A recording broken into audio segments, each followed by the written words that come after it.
Welcome to the Go Legal Yourself podcast. I'm your host, Attorney Kelly Bagler, the Queen of Business Law.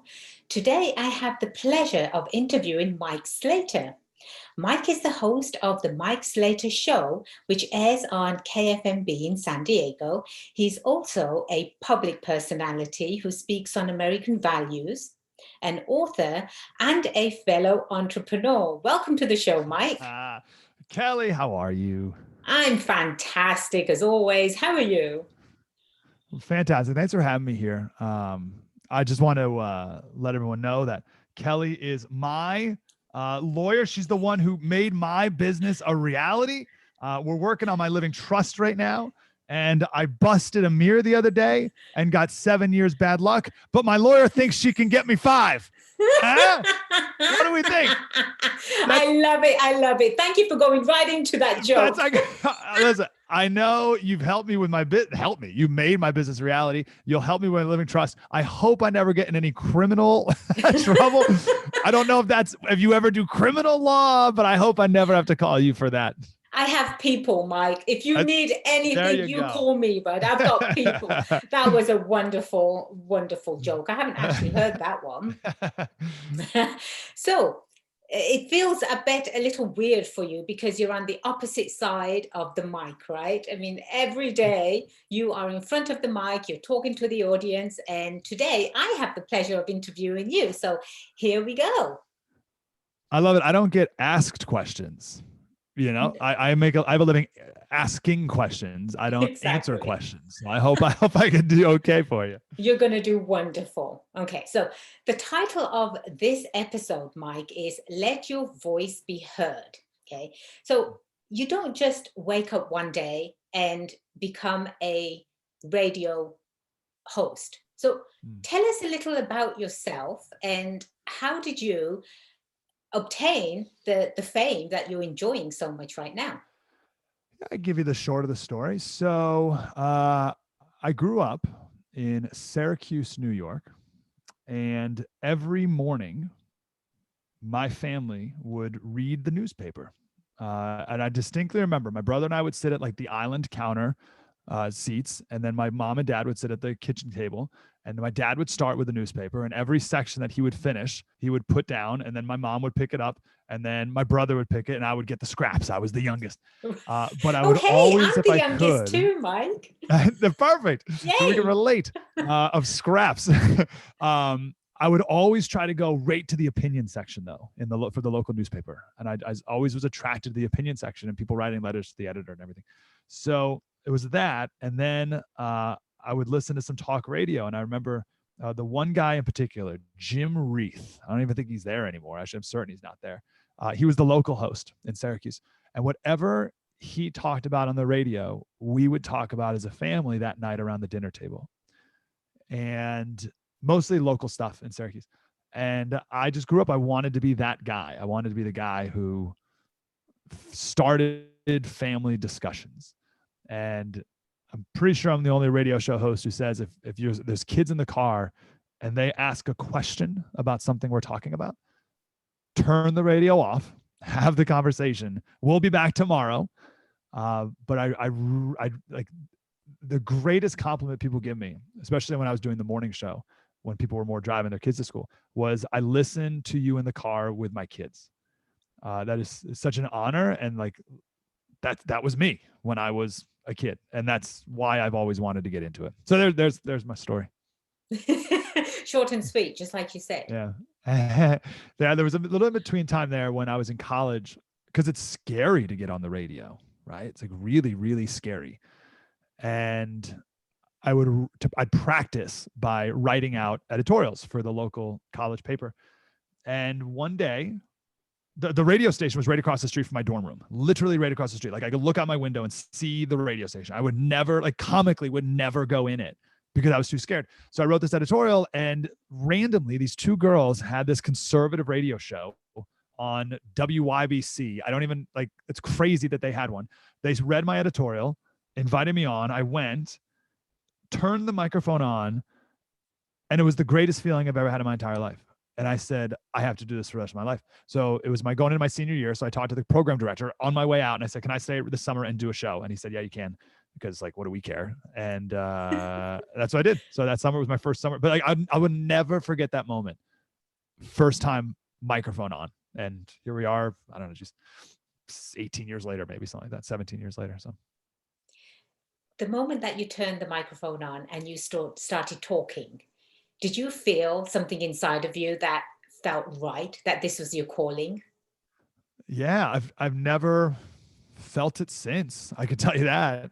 It was liberating, it was freeing, it was exciting, it was terrifying, right? And honestly, it was interesting. Like it's really funny. I still get hints of it. Literally, I'm not exaggerating. When we started this, I was sitting here and I got like a little butterflies, and like Kelly, like you're amazing. And like, this is awesome and super fun. And it's super casual, but still like I got a little bit of like super healthy butterflies of like, oh, this is fun. Like here's like this microphone. Let's turn it on and let's go and see what happens. So I still get that excitement. That's pretty incredible. That excitement, Mike, it's your true calling, right? And it's a true calling for any entrepreneur. Now, people ask me, well, why did you get into law? I literally tell them I was born to be a lawyer. I don't have any lawyers in my family, zero. They're all in the medical field. I'm the one that decided to go into business because of my dad. He became an entrepreneur. And I wanted to do law because I know that I can help people. I absolutely love what I do. And that's coming from a practicing attorney. And when you say that that was your calling, from there, how did you become, well, obviously you've moved out to San Diego because you're on talk show radio here in San Diego. How did you make that move from New York to San Diego? I 100% want to answer that question, but first I gotta ask you something. I can't. This is what I do. I was just waiting. It is, and it's amazing. Like, I hope everyone can feel that feeling, or at least a hint of that feeling of finding your calling, because it's an amazing thing, and I thank God for it. But when you say lawyering is your calling, when you showed me that binder of documents for starting my own business, like I couldn't fathom like the legalese and the detail and the intricacies. Like it looked horrible. Like I would hate to do that.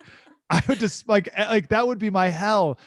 But you love it. But I couldn't understand. But then I just got it. You said you love it because you're helping people. Exactly. Right. That's what it is. It can't, like, no way is your calling like going through paperwork, right? Like of like the legalese of the state of California. Like that sounds horrific for everyone. But like I'm guessing, and I know I'm one of many, but like for you to see the joy that it brings me and my family, like that's it, right?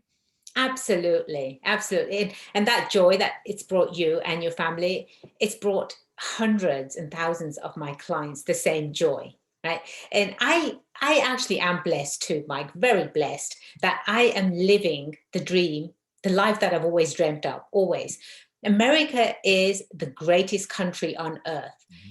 Obviously, from my accent, I wasn't born and raised here. I was born and raised in jolly old England.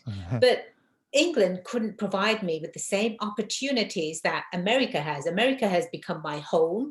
It's in my heart. And I love every opportunity that it provides entrepreneurs, right? So this show, again, it's all about promoting entrepreneurship, and America is the number one country in the world that actually promotes entrepreneurship. So I always get extremely excited when I meet with entrepreneurs because they do have that passion, just like you, right? You know what your calling is, you discover it. And eventually these entrepreneurs discover their calling. And the next thing that they have to do is, well, let me set the business up properly. Let me get my legal ducks in a row so I can really focus on what I do best, which is running the business. Now, going back to you, and I did introduce you as a fellow entrepreneur. I love that, Mike. Welcome to the light, the brilliant side of business. Yeah, right? It's a whole new world for me now. I'm in the club. Yes, you are. You're in the club, right? So how did you, tell me about that move and tell me about how you stayed on track to actually doing what you're doing now. Yeah. And I'll answer your previous question too. Sorry. Yes. So the little funny story, I was in college and I knew this is what I wanted to do. And I did that first year of WYBC. And we were coming back from spring break in Florida. We were driving back, and my buddy Dufek in the back of his car had an atlas, one of like the big road atlases. And I said, "Hey man, can I borrow this?" He says, "Yeah, sure." So I took it and I circled all the cities that I would maybe want to move to. And they're mostly in the South because I'm conservative and I thought that would be a good place to go and be fun. And all my friends were going to DC and New York, some in LA, but I thought I would do something different. So I Googled all these things and I went to every website and then found the talk radio stations of those cities and found the program director and wrote a letter to the program director and like did a little research so I could write like a little personalized kind of like beginning sentence. So it wasn't just like to whom it may concern. Right. And I did it for 100 stations. And I got one callback from a station. I wish I knew where it was. Maybe I can find it. And it said, "We don't have any openings in talk radio. Do you speak Spanish? We need a Spanish language DJ." And I was like, no. I mean, I took like 7 years of it, but no, I don't. So I sent out one more. I'm not even, this sounds made up. I sent out 101 resumes. And it was to this little station in Jackson, Tennessee, in between Memphis and Nashville. It was the one station. They didn't even have a website. So I couldn't even find out who the program director was to send a personalized letter. So it was literally the one that I wrote to whom it may concern, or like the generic vague equivalent of that. And it turned out it was to Ron Haney. And he called me back. And I was in a class at the Yale Law School. I didn't go to the Yale Law School, but I had a class in the Yale Law School. It wasn't even a lawyer class. So I know you thought we could like bond over that. No, there was like nothing to do with lawyering. No. But I distinctly remember getting a call and taking it. And I was like, I'll be there tomorrow. Like I'll hop on a plane as soon as I can to get out there. So that was the beginning of it. And like, what are the chances? Like, that's crazy. That's crazy. Anyway, I was reflecting on that because like there should have been years and years of being, a producer or whatever before you get that first job. It just doesn't make any sense. So then how do you stick with it? Well, I did 4 years in Tennessee, and then I got invited. I wrote an editorial for the local paper about something, I forget. And Neil Cavuto on Fox News, his producers read it and invited me to be on the show. And I drove to Memphis, which is like an hour and a half away, and did it. And then from there, an agent in Nashville saw it and invited me to Nashville to talk to him. He introduced me to an agent in New York City. He knew the program director out in San Diego. Come on. What is that? What is that story? That's ridiculous. You were put on a path. I truly believe that everything happens for a reason. Everything. You don't know it at the time, but eventually it reveals itself and you think, oh yes, it had to happen that way.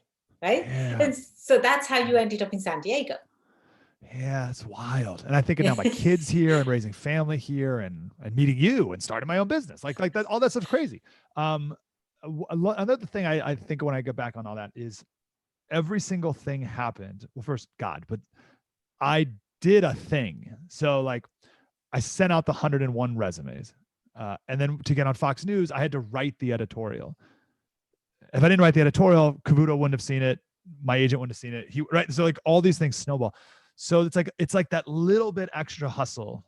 It's like that one more thing is the one, that does it. So there's a lesson there too.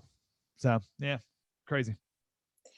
See, this is crazy. Now, there's probably no way that you and I would have met just through regular channels, right? Mm-hmm. I have been listening to your show for at least about 500 years. And you are absolutely fantastic, Mike. I love how you explain the situation. I love how and it's so easy to understand.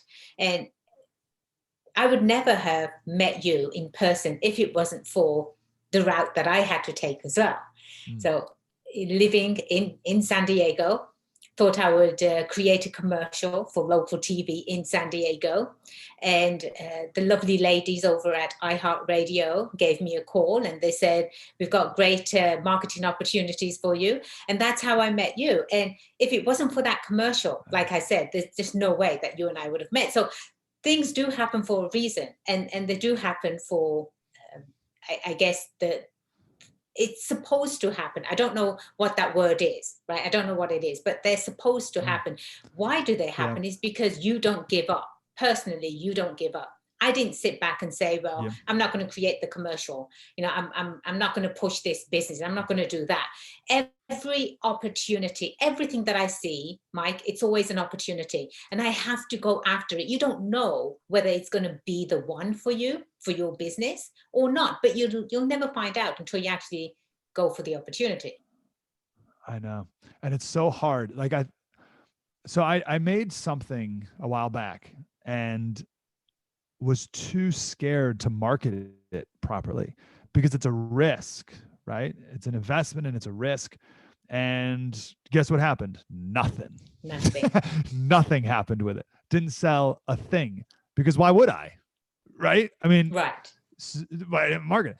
So it's hard for me. I'm a risk adverse person by my nature.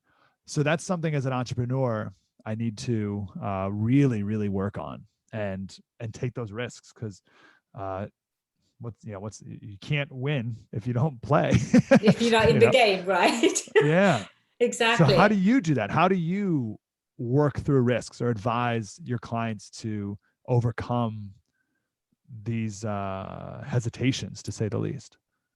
Risk is part of being an entrepreneur. Entrepreneurs, when we wake up in the morning, we have no idea what's going to happen that day. You could be chasing business. You could be chasing new clients. You could be chasing a different marketing channel or marketing avenue. As an entrepreneur, you have no idea. It's not as if I wake up and I go and work for a boss man or a boss lady and I punch in my 8-9 hours a day. There's zero risk in that, right? Risk is the number one thing that really sets entrepreneurs apart from everyone else. When it comes to taking risks, you have to evaluate risk. And in fact, Mike, risk can be a beautiful thing. Just like you said, you created something and nothing happened because you sat on it and nothing happened. Nothing will happen. You have to believe in that. This is how I handle risk. I've always been taught, again, by my dad, my father, that if I want something, I have to go after it with my heart. I can't half-ass it, right? I can't just put one toe in and say and check the water out. So I have to go after it. But there are different types of risks. There are financial risks. There are business risks. There are partnership risks, right? But you have to do at least some sort of homework before you jump in. If this is the path for you, you stuck to your guns. Look at you. You have one of the most successful shows here in San Diego, radio show, right? You're also a host of The First, aren't you? That's a TV show. TV show. Yeah, TV show on The First. Yeah. Exactly. And you also are a speaker and an author as well. So you are a definition of an entrepreneur and you need to embrace risk, right? Even though you say you're risk adverse, you're not comfortable with risk, look at it. Don't shy away from it. Look at what the risk is. That's how I approach it. And this is how I counsel my clients as well. Talk to me about it because they usually use me as a sounding board. Right? Again, anything you need, call Kelly. Did you ever see that that show? It was called Better Call Saul. Yeah. My clients, that's what they say. Better call Kelly. Better call Kelly. Absolutely. Put her on speed dial. Exactly. I think yes. And I always had this I don't even know what I expected the riches to come pouring down. You know what I mean? Oh my God, me too. I created a thing and come on, everyone buy it. Of course you'll buy it. I'm a millionaire. And it's no, you have to hustle hard to do it, which gives me so much respect for all business owners, right? Embarking on this journey. But the successful ones, man, good for you. You took all the risks you talked about, all the types of risks. They took them, and I bet they got burned a lot. Absolutely. Right. But they got up. My dad, I'll never forget this. It was my first year here in San Diego. So it was my first year making like money in Tennessee. I made $22,000 a year, or it was $22,000 or $23,000 a year. And it was, I was like I made $1,000 more than I could to qualify for the state children's health insurance benefit. Cause I was like young enough and poor enough that I could have signed up on welfare, right? So anyway, so my first year making money in San Diego, and the IRS took a ton of money, right? Like a ton, like more money than I made, right? In Tennessee. And I called my dad, who owned his own business, of employee of one and the dog. And I said, Dad, like, what the heck? What am I doing? What do I do? And he said, oh, you're not a man yet. You're not a man because you're not a man because you haven't lost all your money yet. And I never asked him what the heck that meant. I just took it as like a verbal slap across the face, like snap out of it, man. But after he passed away, I learned that my dad had like really bad business troubles once or twice. I never knew. This was before I was born, or before I think I was young, really young. So I didn't even know. If my mom didn't tell me that, I wouldn't have known. I wish I talked to him more about those difficult business and how he got out of it, right? But the lessons he learned, I totally missed that because I didn't know he had those things. But he got burned, and maybe made bad decisions, or maybe unjustly got burned, and that's part of the game too, right? But what's the rest of the sentence? But you keep going. Absolutely. Absolutely, Mike. And again, that's ingrained in being an entrepreneur. When I went into law and I started working for the largest international law firm in the world at the time, not one time did I ever think that I was going to own my own law firm or open a separate business or invent something or write a book or even speak. I had no idea. It wasn't even an inkling in my mind that I was. Absolutely. In fact, Mike, you probably don't know this about me, but in school growing up, I was so shy.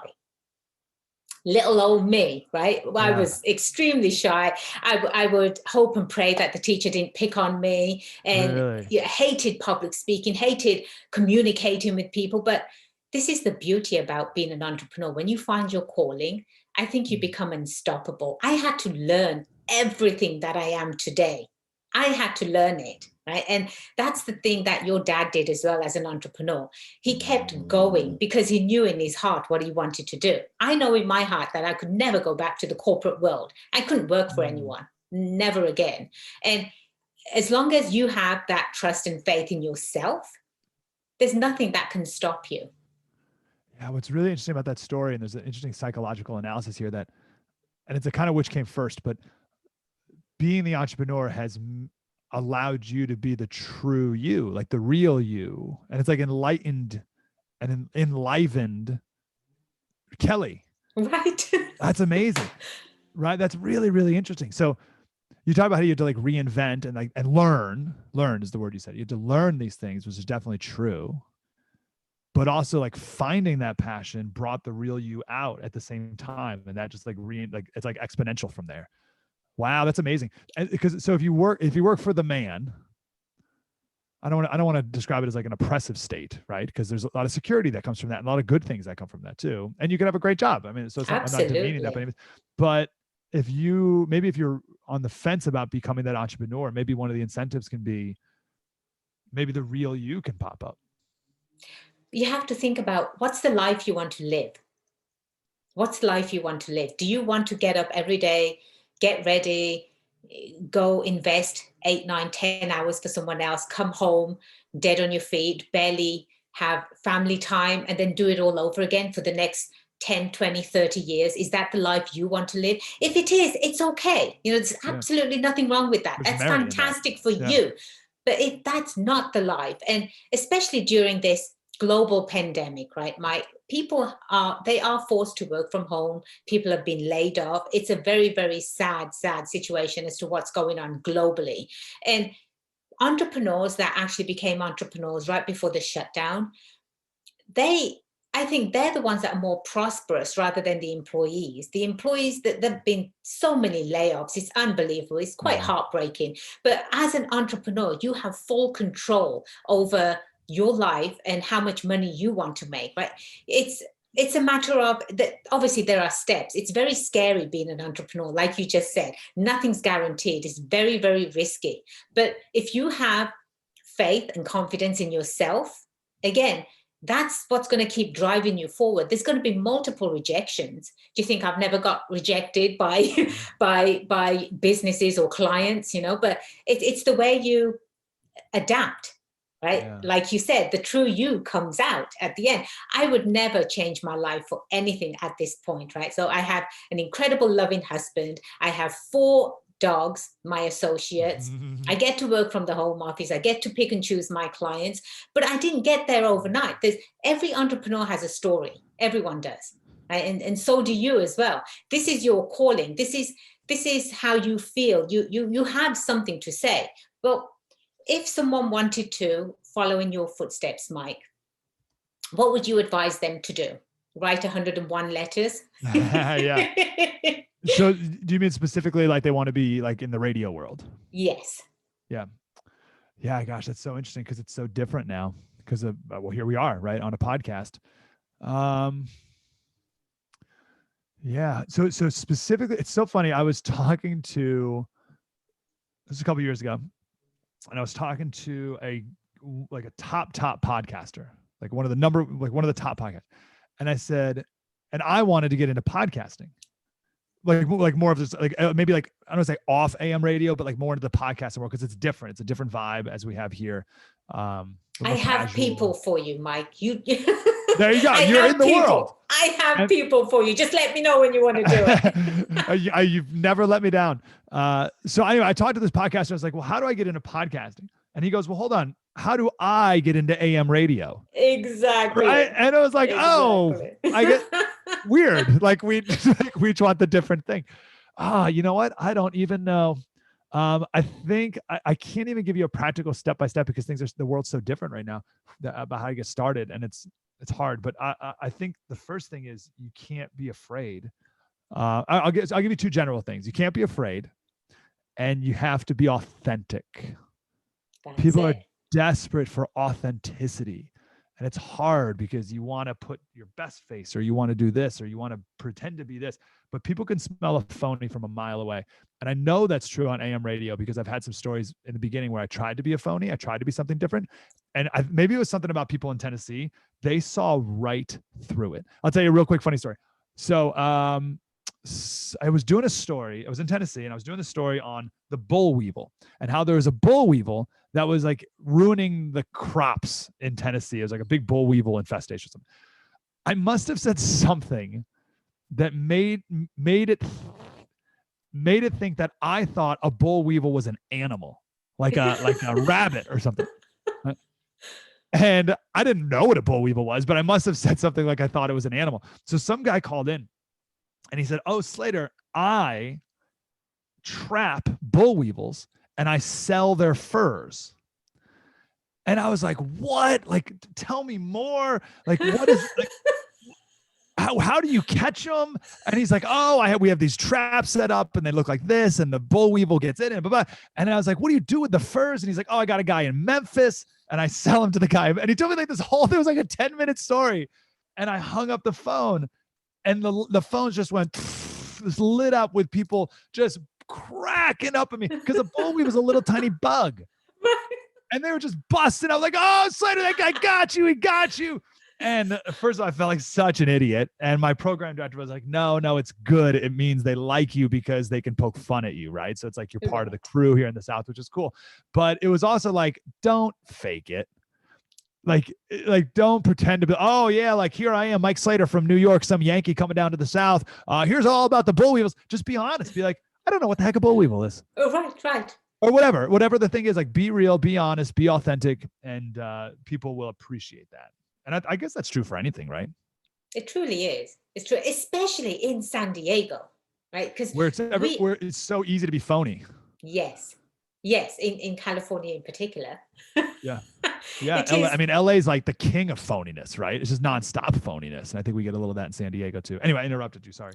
No, that's perfectly fine. I just want to take a quick second and thank our sponsor, if you don't mind, Mike. Bagler Law Firm, a trusted name in business law, providing legal solutions to entrepreneurs. Definitely check out baglerlaw.com and see how they can help you start and run your business. All righty, back to Mike. So Mike, if you had to do it all over again, what would you change? Ooh. If I had to do it all over again, what would I change?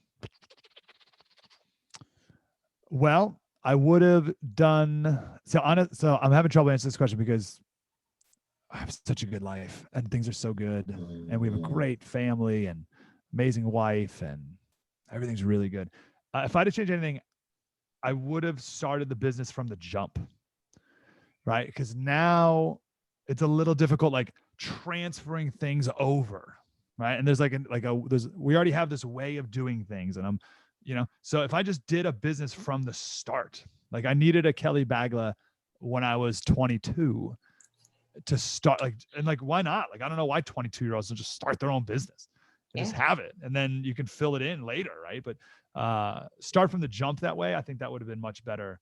And then I would have been able to train my entrepreneurial mind and my entrepreneurial business mind over these last 15 years, as opposed to just my radio mind. I think that would have been helpful, because I don't think my grandpa was he owned his own business and my dad owned his own business, and they all were just one employee.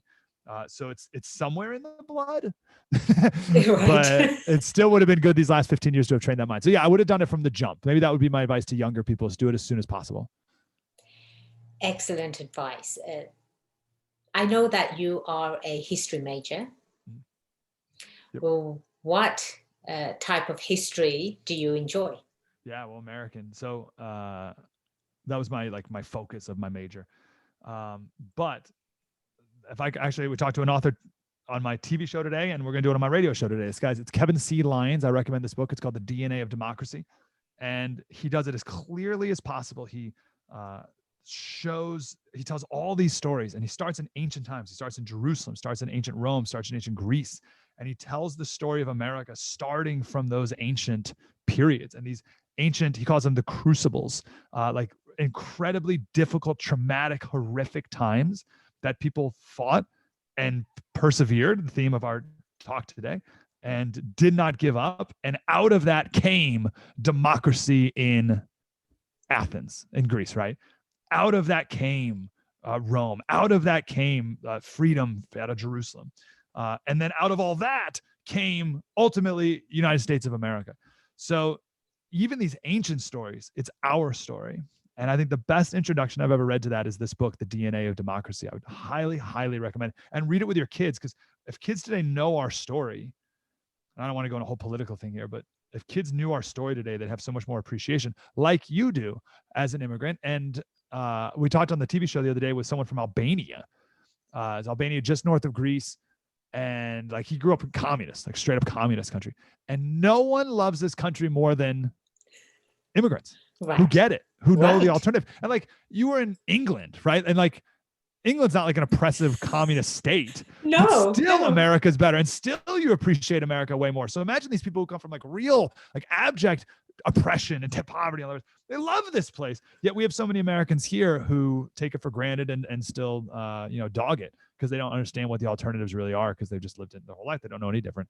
And then I think it's the same thing true with when it comes to appreciate or wanting to take the risk. As you said, you can't take these risks in other countries.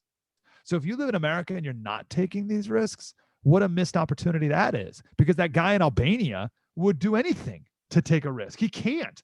And here we can and don't. Maybe that's another kick in the pants too.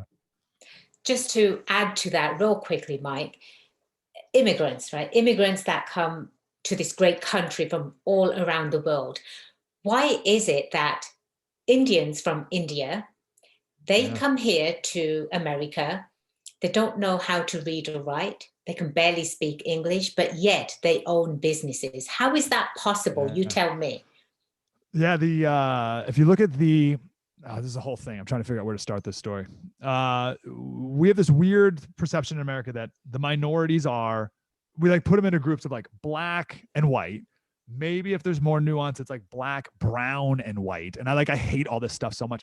But if you want to play that game and you want to dig deeper and deeper and deeper, the ethnic groups that have the highest incomes, Indian Americans are number one by far, crush white America. I'm sort of making these numbers up, but it's pretty close. It's the average household income, whatever. It's it's over $100,000 for Indian Americans. And the average for white, it's 50 or something. It's way, way different. And if you break down all those groups, it's all those ethnic groups in that part of the world are near the top. And anyway, it's cultural. I mean, that's what I always go back to. It's cultural. And I think there's a culture in India of hard work and Asian cultures.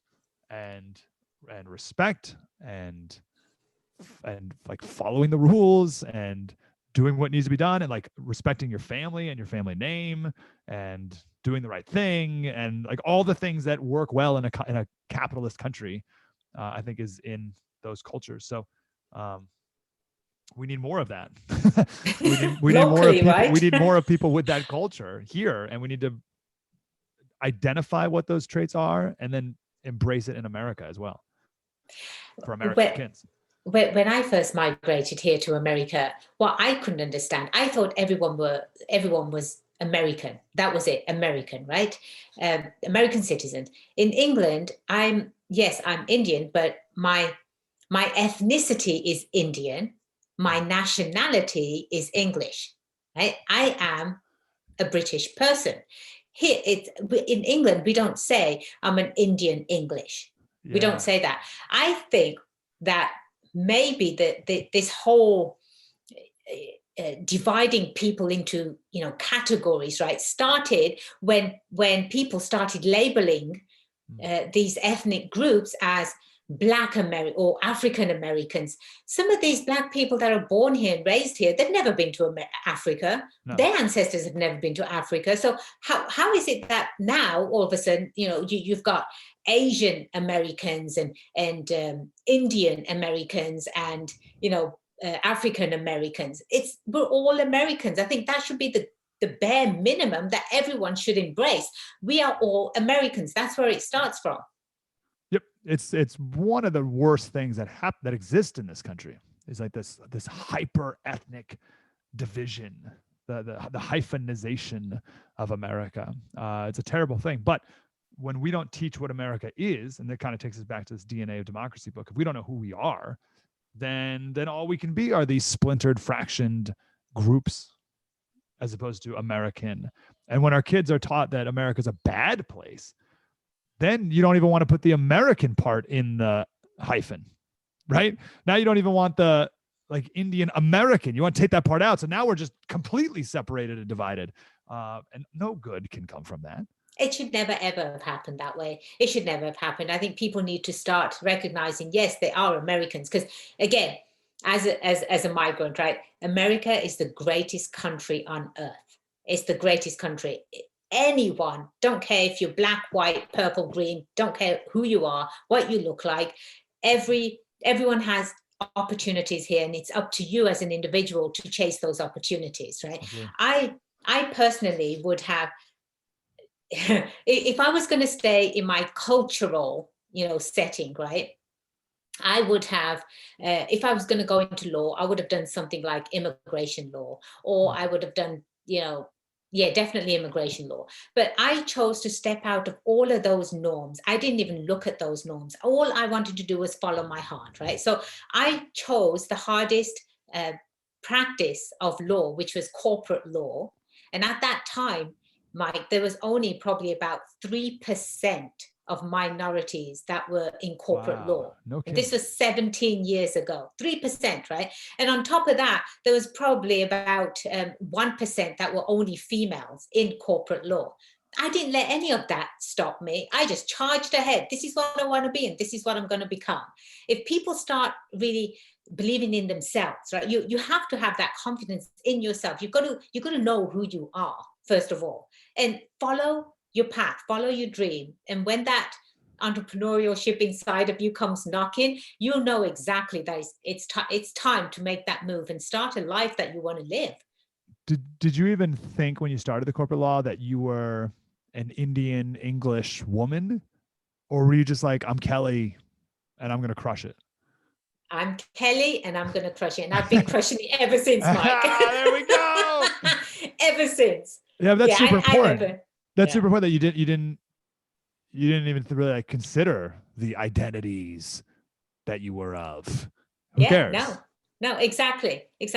All I knew was I was in this great country and it was giving me all these opportunities that I was going to chase to the fullest. And here I am now.